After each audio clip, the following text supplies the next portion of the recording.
I wonder if this is gonna work. I've been like experimenting a little bit with some of the background music. And we'll try to put this a little bit as low as we possibly can, so it doesn't actually affect the commentary. Alright guys, welcome in. If you guys are just tuning in, starting down here at the bottom right side of the map, he is the one, the only, the true Mewby. One of the most entertaining Terrans to watch, in my opinion, in the North American scene, just due to the fact that he probably works harder on his micro than almost anybody else that I really know of. Really makes up, I feel like, with his micro for a lot of other things that he might be lacking thereof. It's not really too much either that he's lack thereof, but it's one of the best micro, of course, a huge MKP fanboy, if you guys remember his old nickname, and really just good player and good guy in general. So, of course, facing off against a Zerg player I'm not too familiar with, but we'll see what he's about. It is going to be eXoroFuzion. We'll just call him eXoro. TVZ to kick things off. Really big map. One of the new maps, Deadwing LE. Should be interesting to watch and see as they're placed vertically across from each other. No cross position, no parallel, I guess if you want to call it horizontal positioning, and something like this might give a little bit of a good advantage for a Terran player, especially in terms of drop ability and just being able to get your opponent a little bit quicker. But you don't want to cross. You don't want to cross the middle of this damn map. This map is so damn huge. It's enormous. If you guys haven't had a chance to play on it, man, a few games and you might want to ban it out. That's all I'm gonna say. A few games and you might just want to ban it out. Probably honestly the worst map out of all the 4 new ones. But I mean, that's neither here nor there. Yesterday, of course, still recovering after that chaotic WCS America qualifier yesterday, for those that missed it. Everything was going really smooth, or at least it seemed like it was going smooth for the first 2 hours, and then a velo happened. For those that don't know, his game ended up going 3 hours with player Patton, and it was funny, right before this game, actually, Patton hopped up in chat, he checked into this tournament, and I'm just like, what the hell are you doing here, man? How are you not asleep? How are you alive right now? But yeah, he said, he's just like, yeah, after the match with Jon Snow, I reddited for a little bit, and then I went to bed and just slept for 12 hours, so it's going to be funny to see how far he gets today. Definitely some notoriety and fame from that game. Honestly, I wouldn't want to wish that on like my worst opponent ever, to have to deal with a velo ever. Just probably the worst experience ever. Alright, so kicking things off, we have Hatch first, we got Pool, Gas, pretty standard opening coming out from the Zerg right now, nothing really too quirky yet that I notice. On the side of Mewbs, he's got Reactor, Factory, putting down the command center, nothing really too out of the ordinary. Now, a little bit of a order of operation. He is deciding to go Reactor on the barracks before the Factory. Typically, at least a majority or more Terrans that I see open up, they usually prefer to put down the Factory prior to get the to the Reactor of on the barracks.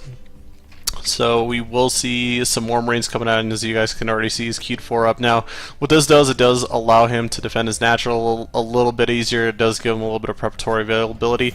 What I'm going to be interested in to see is he going to follow this up with Banshees, or is he going to go straight into maybe 3 barracks starport? Could we be seeing a 3rd CC pretty soon as well? Because that's another one of those things you got to really watch out for. Oh, we do have a link coming through, though. Cleared it out. On a big map like this, if you are going to play macro, you might as well take the advantage of the size of this map and play macro. The sooner the better. Get that 3rd base up and running, and put the 3rd base in its location as well, because really, if you can get over here and actually wall off this area, it does become a little bit hard for a Zerg opponent to break through there unless he's planning an all-in of some sort. So we'll just kind of keep track of that. Of course, we see the starport right now. Tech lab. No, not a tech lab. That's actually a reactor right there.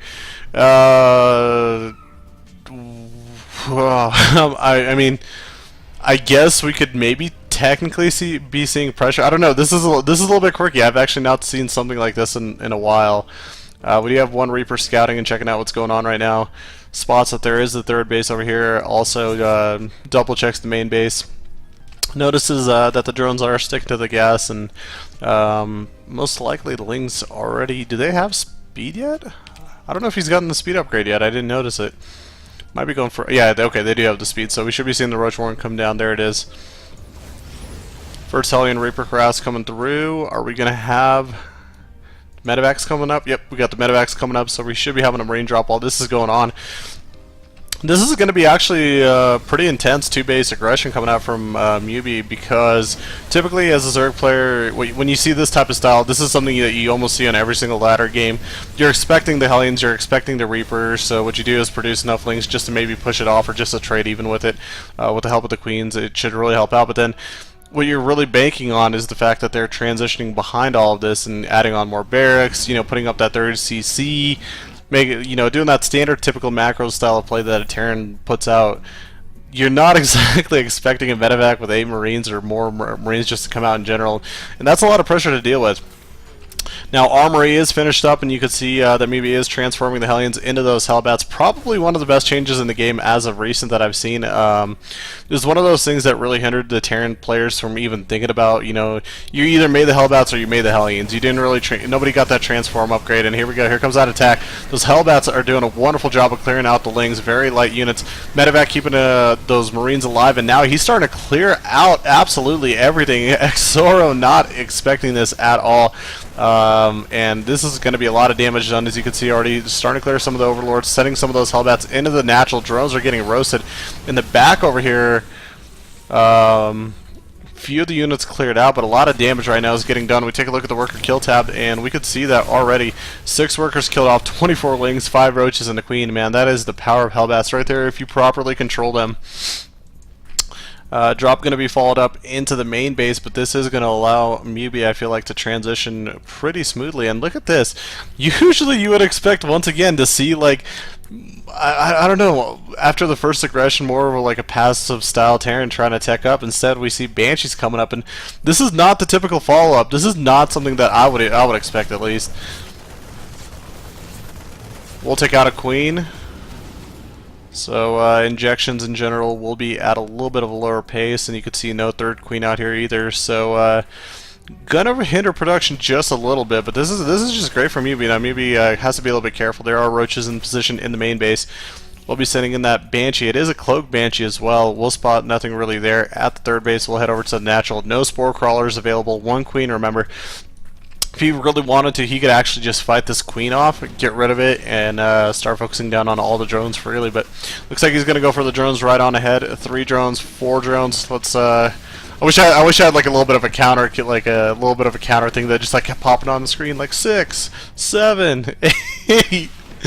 And now the Banshee's going for the Queen for the time being. Yeah, he just needs to set up the focus fire on it, and just doing so much damage. Meanwhile, back in the main base, trying to continue attempting those drops, but from 15 to 20 workers, you might as well just kind of tap out for the time being. Like this is an army that he'll have to either go counterattack with right now, or he just taps out, because he's not going to be able to really produce much after this. He's got 7 Roaches in production. After this, he's not realistically going to be able to produce anything, and the longer he waits, the more time that Mewby has to prepare back at home. And you can see already 5 factories are up. You got 3 with tech labs, another one, I think that's 3. Oh no, a 4th one with the tech lab. So a couple more seconds and tanks are going to be added. Once tanks are added, like, you can't expect to do anything with just this amount of Roaches.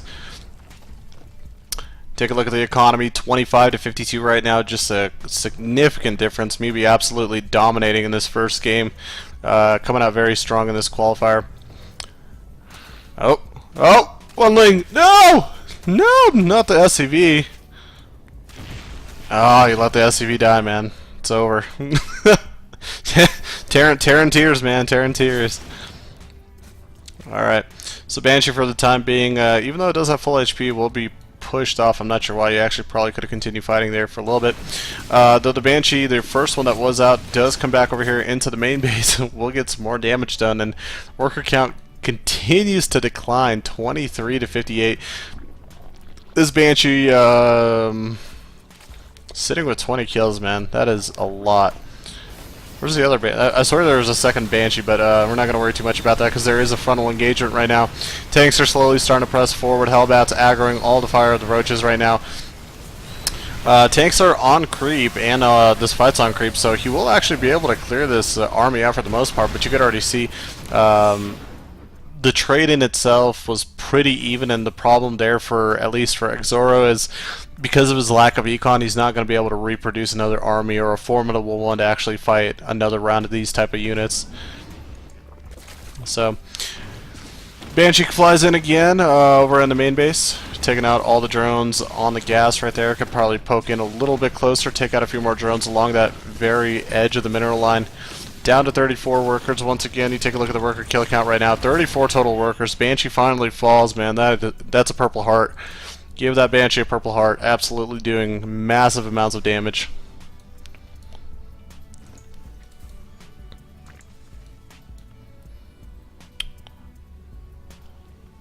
I should put up the score right now for the time being. Alright, so Hellbat's tanks positioning once again. He has another pack of units. I mean, he probably could just send forward right there to help out. He needs to continue reinforcements right there. But drop within the main base right now doing some damage as well. Tank drop, not something you usually see the Hellbat drop at this point. But the tanks will be able to clear out this Hydralisk den a lot quicker. Are there any Hydras actually out on the map? No, he's just got 5 roaches in production, and we're talking about a +1 attack upgrade, not even finished up right now at the 15, almost 16-minute mark. Queens are trying to transfuse. He will obviously lose his 3rd hatch, and yeah, I mean, it's one thing if you're facing as a Zerg a 3-base versus a 2-base mech player. It's a whole lot different when you're facing a 3-base mech player when you're down to 2. So. And now the hatch is getting focused down. I don't think he's going to have enough time to be able to actually get it down. Is he going to be able to micro that out? Yeah, he snags that tank. We'll send it down to the natural. Needs to actually drop the tank. Drops it in time. Good save right there.